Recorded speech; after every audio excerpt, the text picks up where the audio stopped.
Jamie, did you want to continue your next question? Yeah, and you've actually been talking a lot about this already, so this is kind of a perfect segue into that question, or just to add to what you've already been saying. What kind of skills or attributes do you feel students need in order to be successful in the program? I think perseverance and resiliency. I told students it's not about if you're going to have challenges, but what is your strategy to overcome the challenges that you for sure will have. There's nothing worthwhile in life that doesn't come with challenges, right? So that having an attitude that challenges are not defeat, they're just things that I have to overcome and that I can overcome. So that resiliency and perseverance. Time management strategies is very important. There's a little bit of sometimes people throw themselves in a project, not quantifying how much time that will take and how they will make that compatible with other, main things of their lives, family, work. So time management strategies that they communicate with their instructors regularly. For example, if we are flexible programs. If someone has, say, a change of their work schedule where they had morning shift and now they have evening shift, if they're my student, that's not a problem at all. The same thing I teach on Mondays at 10, I teach at 6. Only it's online, not in person. So if they don't have that, if they're timid about communicating or asking us to accommodate different alternatives or to work with their kind of complicated situations, we don't know, but we're willing to meet them where they're at. So communication, very important, that they can use their learning resources and materials independently. In my case, for example, everything is sequenced in a way that if you miss one class, it is your duty to go back and make up for it. It's not the same as if you're in the classroom, all the other things that stimulate and activate your learning, but at least as a plan B. And everybody needs that because everybody will have one day that they cannot make it. So, yeah. And so then I guess there's so much to cover that it's almost like every time we meet, it's like a new set of learning objectives, right? So if you miss something that is very important, it is your responsibility to make up for it.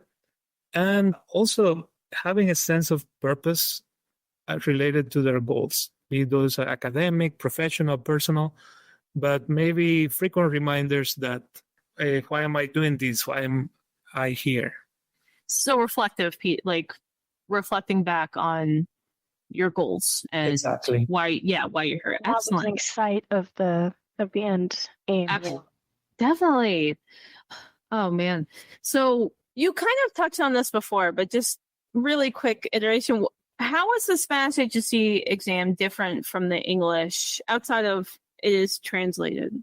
Well, in the exam itself is the same exact exam. It's just translated.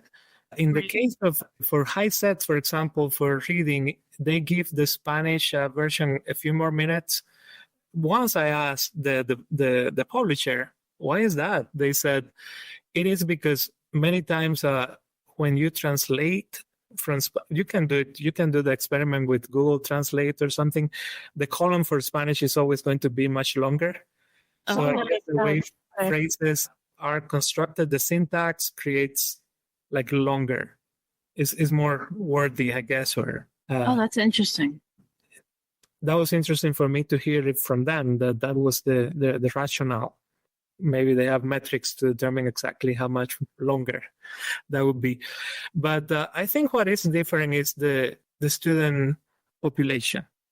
Maybe some differences, like coming from different educational systems. Most of the students that take the Spanish High School Equivalency is not because they're Hispanic, because the category Hispanic or Latinx includes many people who are more dominant in English. What they have in common is that they're probably born abroad in a different country in Latin America. And there are so many different variations of the educational experiences. The emphasis, maybe for someone that grew up in the United States, many of the civics things are just part of the environment you grew up with, versus someone that may have arrived in the country 3 years ago, and maybe if many of the traditions or kind of references that are commonly known here are not necessarily. So maybe you have to strengthen more social studies also as an introduction to the culture and the country and its civic traditions. And I have many students from Mexico, for example, where basic education is mandatory. But one thing is what is by law, and then a different story is what happens in some communities. Mm-hmm. For example, the other day I was talking with a student that said that all her elementary school was just in some village, very small, and where it was just one large room where they had kids of all ages. So the teacher had to go here with the people that were learning to read and write, and then people here that were learning equations, and so many different educational experiences from before. And then also the opposite, people that cannot validate the education they have here. It is easier to take the high school equivalency test, and who may have even degrees from their countries. Right. So then you have all this very strange mix, and all the other intersectionalities. The population that I serve is not homogeneous in any indicator. Social capital or previous education or socioeconomics. Yeah, it's complex. Yeah, a lot of stuff they, of course, because Jamie and I used to teach HSE, so a lot of it is really similar in that, and just like who comes into your classroom. I was just thinking, I've been reflecting a lot lately. I went to visit some friends last month in Texas, and my friend, her parents were refugees from Cambodia, so they were escaping the Khmer Rouge. And throughout her life, she's American, but like her mom was on and off taking classes for like decades, various classes, ESL, GED, back then GED. And one thing that really I bring this up is just that she's been taking classes on and off for so long, but she's never actually got her GED. And I was talking to my friend about this because now her mom lives with her, and there were various times in her life where she didn't. And I was just asking, and she was like, "Well, she didn't really go to school in Cambodia, and then horrible things were happening, and they had to escape, and then she had to raise a family in America as a refugee. But she's probably not literate in her language. She didn't even know. Never asked. But I was like, okay, so have you considered a literacy program? And my friend didn't know what that was. She was a teacher in a K-12 system, but never heard of a literacy program. So like, literacy will get those lower levels, and maybe that's part of. And your mom, on and off is doing ESL or GED. Like, maybe you should ask her about it. So she talks to her mom about it later. Her mom was like, my GED teacher told me that 10 years ago, but I didn't know what a literacy program was, and I was afraid to ask. So missed that whole boat. Because the teacher did not clarify what a literacy program or didn't, or whatever this interaction was, is just one time a decade ago. So, and it makes me wonder. So like, at what point, and why coming back to it is like, what is the communication? Where is the cutoff of like getting to that HSE? Because you've mentioned that you have really mixed level students. If just like, at what point would you be like, I think you might need different, and this was not a question we asked you, but this brought up a lot of thoughts. It is a struggle, because sometimes I think volunteers that are trained in basic literacy would be great. Kind of programs enlisting more teaching aides that could work individually with some persons, and but in our case, we have hosted also for Spanish speakers. The Consulate of Mexico has a program coordinated with Education Department of Mexico for elementary school. Right. So we had the volunteer that came. It was a very structured program with modules that we haven't had that connection for a couple of semesters, but in the past it seemed effective. Yeah. I guess I'm also, what has been happening is that I've seen is that HSE programs now also have an opportunity to apply for literacy funding and then figure out a way to have that. So having both. So we've been seeing a lot of change. Yeah. And I think generally every program's different. I'm not pointing at any program specifically, but I think generally it would be like, we'll work with you until you get to a point, or your literacy level is too low, we have to refer you out, or something like that. Yeah. So it's interesting to see how all this has been changing a lot in our field. And I really hope people are writing this stuff down. I feel like we lose adult education history all the time, just because we're kind of so focused on what's happening right now and what needs to happen in the next 5-10 years, and not kind of reflecting back, because there has been so many practices. And just, adult education has existed as long as adults have, in very different ways, not as structured as us, but at some point an adult needed to learn how to do something. They went to another adult, right? There's something like that. Ideally, if each program could afford to have a basic literacy specialist, to just like schools have special education specialist. Yeah, absolutely. So what structure or skills are needed to successfully implement a Spanish HSC program? Like, let's say hypothetically, a program has been seeing that interest in their community and they want to adopt that. Like, what would you say, or if a practitioner was asking you, like, what would you say needs to be in place? Yeah, I would. Well, the first thing is, you implied it already in the question, that you have noticed that there is a need. So if that hasn't happened, I would do like some kind of gap analysis to see if this is a need that is not being addressed, and then it makes sense to have a program.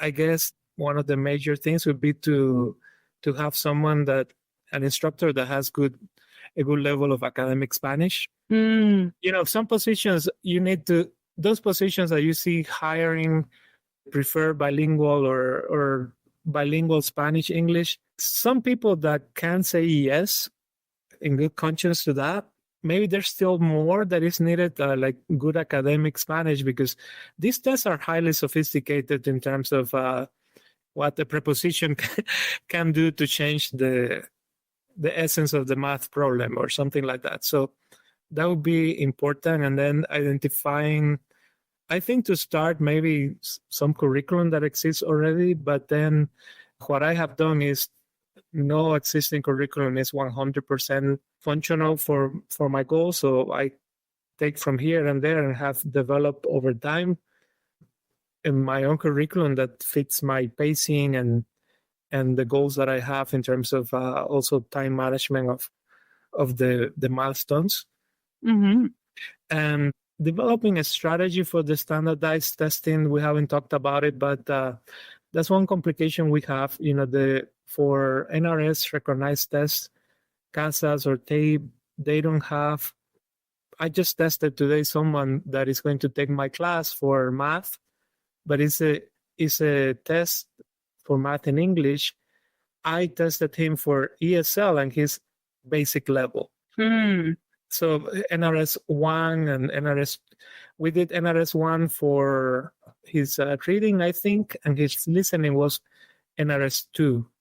Obviously, that's not going to be sufficient to navigate this math test designed for English speakers. We have that conundrum for any component. So I gave him the math and the language component of TAPE, and I know what we're going to measure there. You will never know if it is the math skills or the general kind of linguistic skills, or if that gets lost because of the language barrier. So some programs I hear that, I guess, I don't know if it's Clovis, they would do, I don't know which one.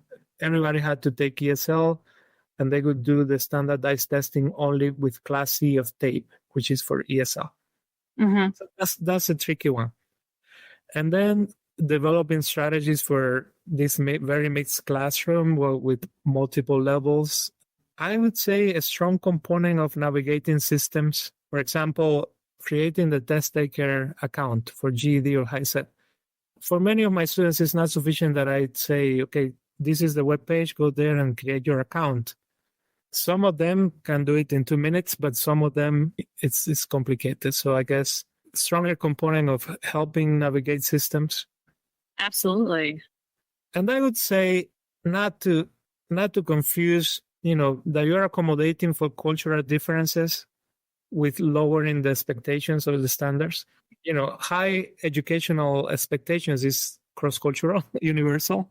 An example, some people tell me punctuality is always going to be a problem. We just have to live with it.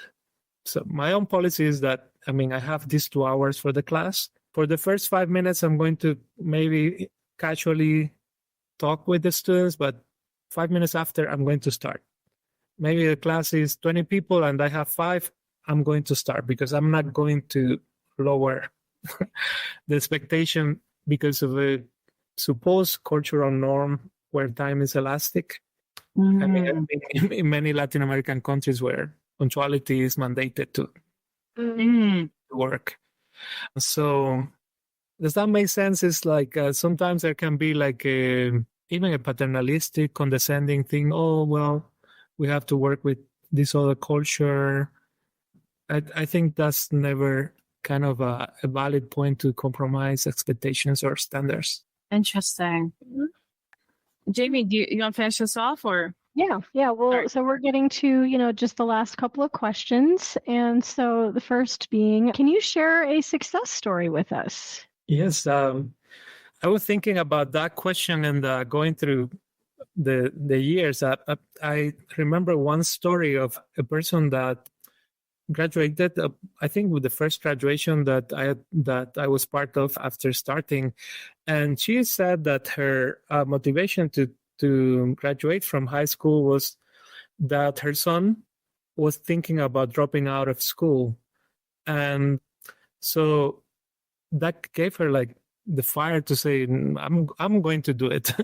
And then she challenged him to do it too. And then at the end, they graduated the same year, the same summer, both of them, Right. high school. I recently had a student that only had a 6th grade education, but she was super eager to learn and super, I think, very inquisitive, very intelligent. And she finished everything in a couple of semesters. And for some of the tests, she got the college and career readiness, like the distinction. But yeah, the college ready scores. Mm-hmm. I was thinking also of someone that we had a class that we experimented a little bit with integrating more office skills with HSE language component. And this person started using some of the things that we learned in the business that she and her husband have, flipping houses.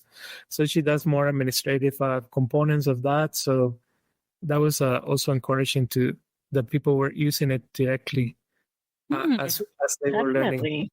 And that's one of the things that I say, that in adult education, hopefully everything that you learn, try it out there. Like many of the things are things that we hope you apply in your real world, right? Absolutely. And the last one that I just remembered, the last graduation, we had someone that had finished her high school equivalency. She graduated. And then as part of the graduation ceremony, we also recognized new citizens, people that had taken the citizenship prep course. So she said, that's my next goal. So she went immediately and asked during the graduation ceremony, asked someone, how do I take that course? She qualified for applying for citizenship already. So the following summer, she was there for that component. So that was an interesting. Mm-hmm. Great. And this individual also ended up working some community-based organization in the South Valley for identifying services for families. I don't remember exactly, but Talk about application. yeah, You just, went and worked with that. That's wonderful. Mm-hmm. So kind of just looking forward, are there any projects that you are excited about that are, in production or in the works right now? Yeah, this summer we started the new onboarding process. Includes a little more of some of these things that we mentioned before. What are the ingredients for success? This resiliency, believing in yourself, leveraging from all the learning that is not just classroom learning, time management, and integrated it in a process that is just activities that they do themselves. Maybe there's a reading and then comprehension questions. In some cases, it's like case studies that they discuss and analyze what were the challenges and what were the strategies. So to create a culture where these pillars, we identify like 5 main ingredients or habits, are part of the conversation from the beginning. And we just finished summer A, where new students for 3 weeks, they were doing this. It was 5 meeting times because of the holidays. And we are thinking about an asynchronous video and Google Forms, all that alternative for people that coming late. Some of our courses are more modular. We can say, in my own case, if I finish with reading and I'm moving to social studies, I can take a new student. But to have this as a prerequisite that they can do asynchronously, we're just working on that piece right now.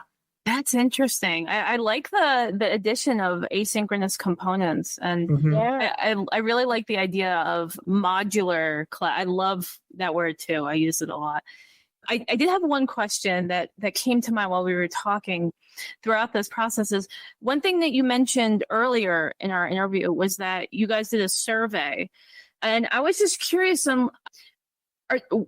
Can you talk just a little bit about any recruitment strategies that you guys have specifically for Spanish HSE? We've done several things, like last couple of recruitment periods that before semesters. I've gone to a radio station called La Mexicana. Oh.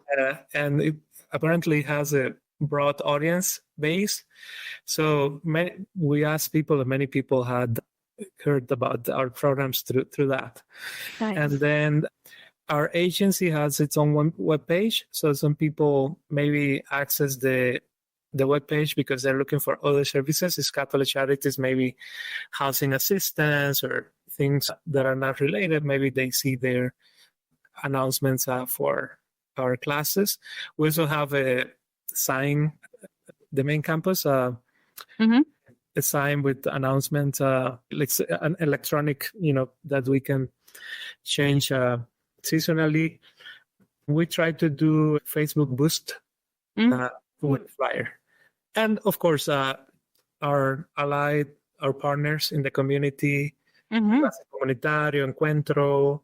The other day, we just met with a couple of staff from Encuentro that are supporting people with math.